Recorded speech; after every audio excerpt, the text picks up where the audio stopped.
Good evening, ladies and gentlemen. I'm just another tinfoil hat. Welcome to my show. Today, we're going to be discussing a truly fascinating and absolutely fantastic case of entity contact, the Cisco Grove incident. On September 4th of 1964, 26-year-old Donald Shrum and two friends and co-workers of his, Tim and Vincent, had decided to drive out to Cisco Grove in Placer County, California to do some bow hunting. Now, unfortunately for Mr. Shrum, at some point during the day, the trio became separated by this particular ridge, and so nearing dark, he still hadn't joined up with his two companions. As a matter of fact, it was later uncovered that Tim was the only one who actually managed to make it back to the camp by himself. After waiting a while and with no one showing up, he decided to go and search for his buddies by flashlight. He managed to find Vincent, and so the two made it back to camp and decided that it was far too dark and getting far too late to go searching for Donald. Now, on another weird note, Vincent actually had spotted this bizarre, slow-moving meteor going through the sky. However, as you may imagine, this is by no means the strangest sighting of the evening, otherwise this would be a much shorter video. So anyway, the two men decided that Donald, being, a capable outdoorsman, should definitely be fine fending for himself for the evening, with should being the key word here. Now, by this point in time, Donald had realized that he was most definitely lost, and wisely decided that he didn't want to try making his way through the forest after dark, especially as there had been reports of bears in the area. So he found a large tree growing next to a granite outcropping.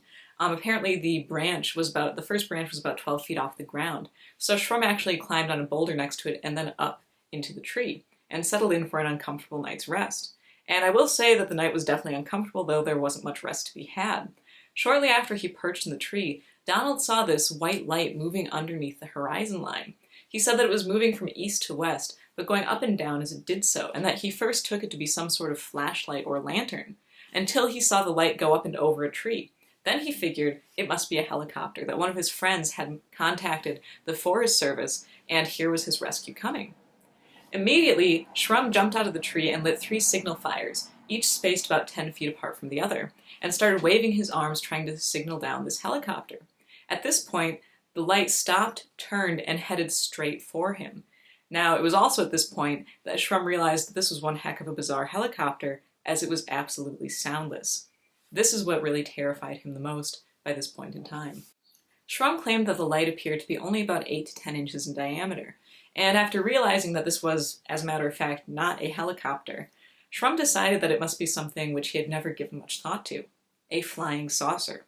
However, he said that given the size of the light, he figured it must just be a little dinky thing. So, little dinky thing or not, Shrum decided that if this was, as a matter of fact, some sort of flying saucer or alien spacecraft, he would probably be safer up in the tree rather than on the ground by his 3 signal fires. So he climbed right back up into the tree and sat perfectly still as the object maneuvered past him and then settled over a nearby canyon. It was in this position that Donald could see the totality of the object. What he first noticed were these 3 large, flat, rectangular panels arranged in formation. And although he didn't notice a strong outline to the overall object, he claimed that he did notice that the stars were blotted out in a large oval-type shape. He later estimated the totality of the craft to have been about 150 feet long, which is a far cry from the tiny flying saucer that he first considered it to be. Now, after about 5 minutes of this craft kind of hovering in that position, Donald claimed that there was this small object which came out of the center panel with a flash. This object was a small dome-like affair, he claimed, and appeared to land about half a mile from where he was. Now, shortly after this, Shrum claimed that he began hearing sounds as though something, or a whole party of somethings, was moving through the underbrush. A short time after the crashing noises had started up, Shrum noticed a bizarre figure approach the area. He claimed that it stood a little over 5 feet tall and was wearing a tight one-piece silver suit with these bizarre puffs at each of the joints. He claimed that it also was wearing some sort of hat or helmet which covered the head, and described the face as being flat and featureless, with the exception of 2 large, dark eyes, which reminded Shrum of welding goggles. He said that they were the size of silver dollars.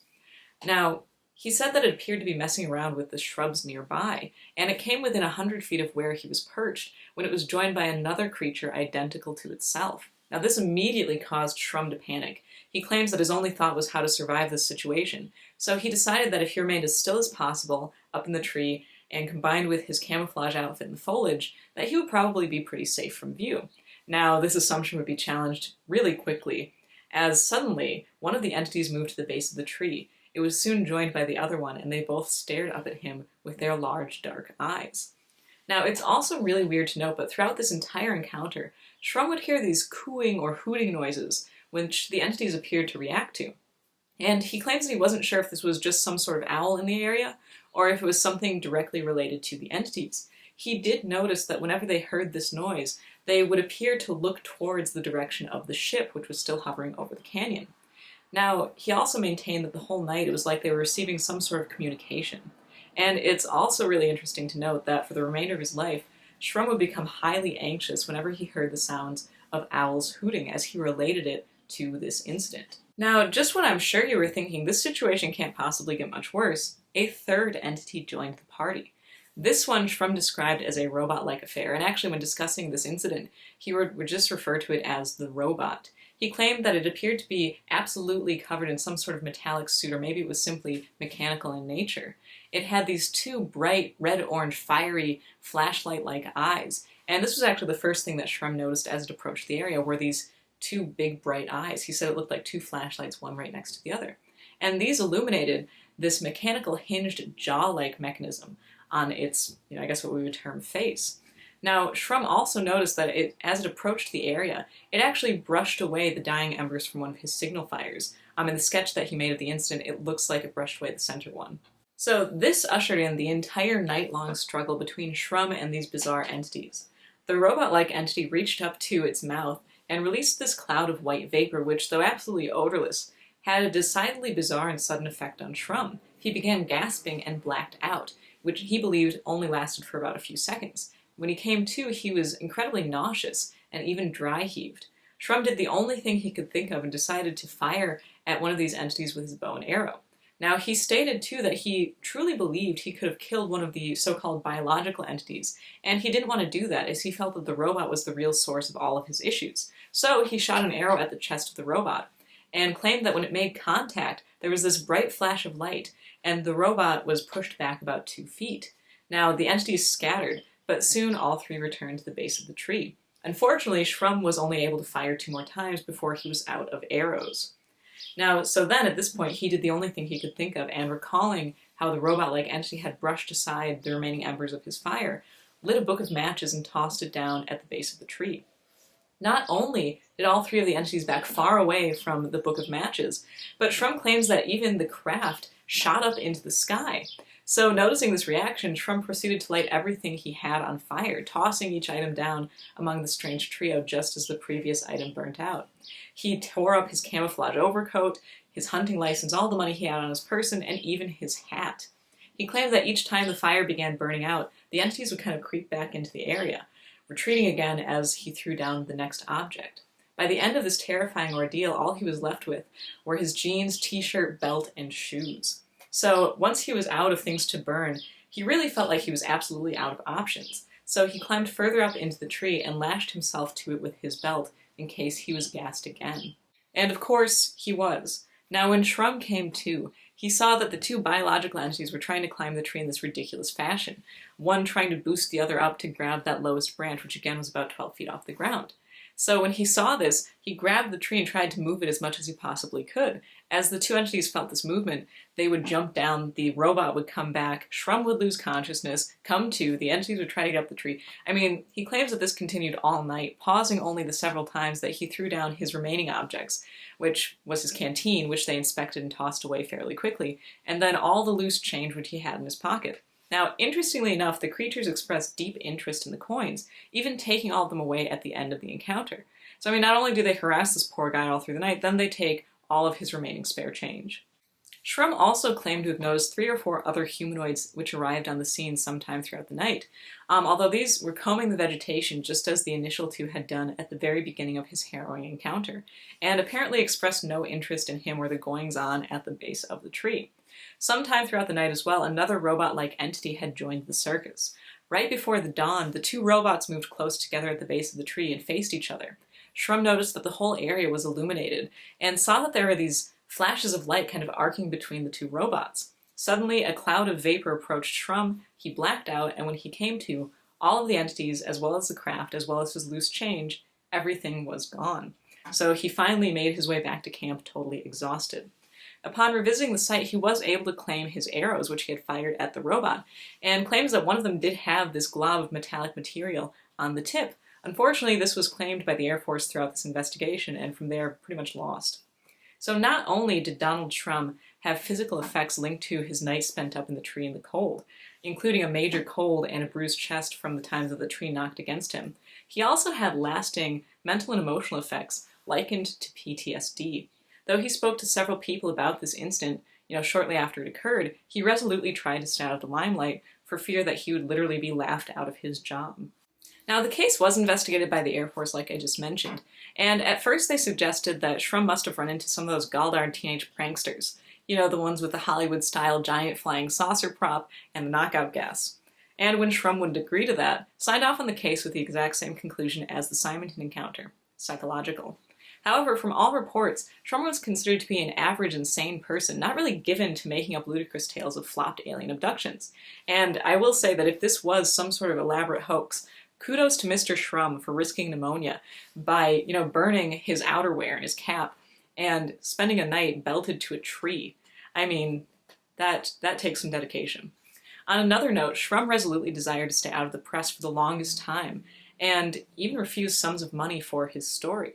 He had major concerns about losing his job, which was as a welder for the Aerojet General Corporation. At the time of his encounter, Aerojet did hold contracts with the US government for the welding of rocket engines. So it's really not too much of a stretch to see why Shrum was so concerned about losing his job because of this weird encounter. So what do we make of this strange tale? Shrum truly believed that those entities were here studying the Earth, and that upon seeing him, plans changed, and they thought that in addition to their manzanita shrubs, they might actually bag a human being. Obviously, that didn't happen. The question remains, though, too, why exactly did they fail so miserably at capturing him? I mean, the nonsensical attempts to climb the tree, even the inefficacy of the knockout gas used, you just really have to wonder why they couldn't get their act together and abduct one measly human being stranded in the middle of nowhere with no help coming right next to their mothership. I mean, between the advanced extraterrestrial biological entities and the robots, you really think they could have put their heads together and figured out something. The fear of fire is also very interesting, and perhaps even more interesting considering the action of retreating when the fire was brightest and then kind of drawing back in when it began sinking down. This is definitely something I have heard more in connection with cryptids, especially such as Bigfoot, or specifically regarding a hatred of light, paranormal entities such as ghosts. Here also, it's really intriguing that not only were the entities involved, but the craft as well. I mean, why would a craft hovering quite a bit further away than the entities fear these tiny little fires? Given the massive stresses of space flight, we must assume that these little itty-bitty flames caused by books of matches and burning hat did not really pose a material threat to the ship itself.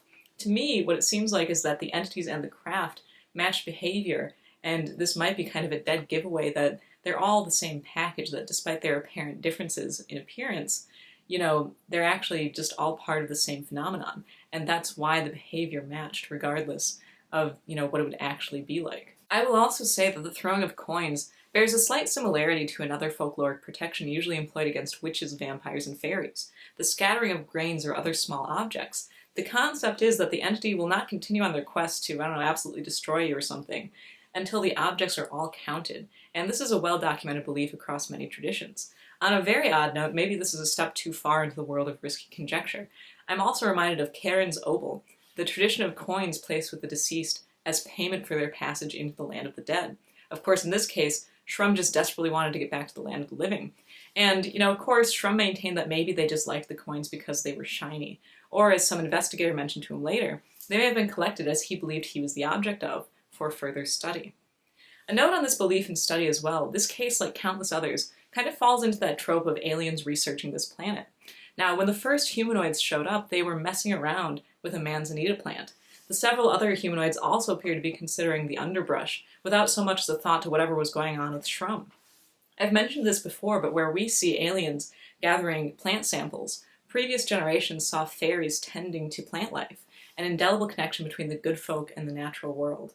The other really interesting thing is that this account truly was ushered in by a light anomaly, and each time it escalated, light anomalies were also involved. Notably when the flash appeared when the dome-like object flew out of the big ship, when the first thing Shrum noticed about the robot were its bright eyes, even the last thing he noticed being the arcs of light between the two robots.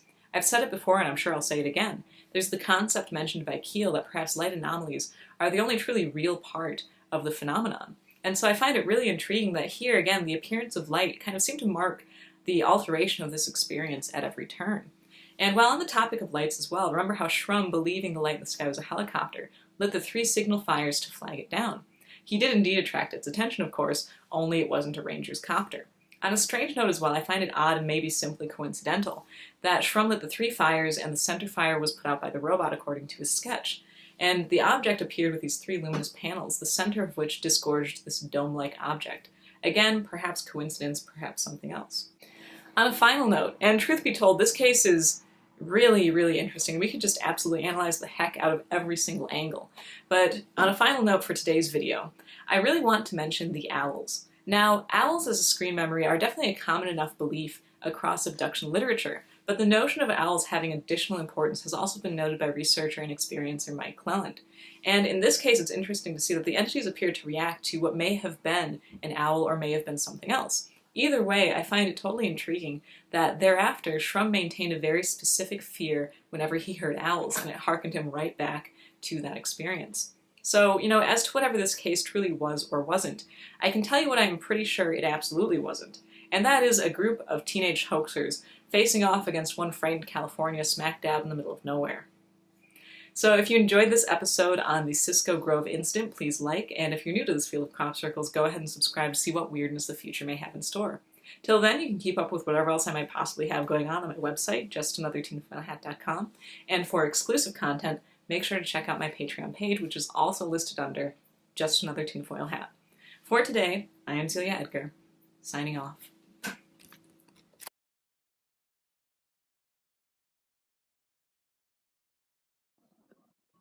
Doing.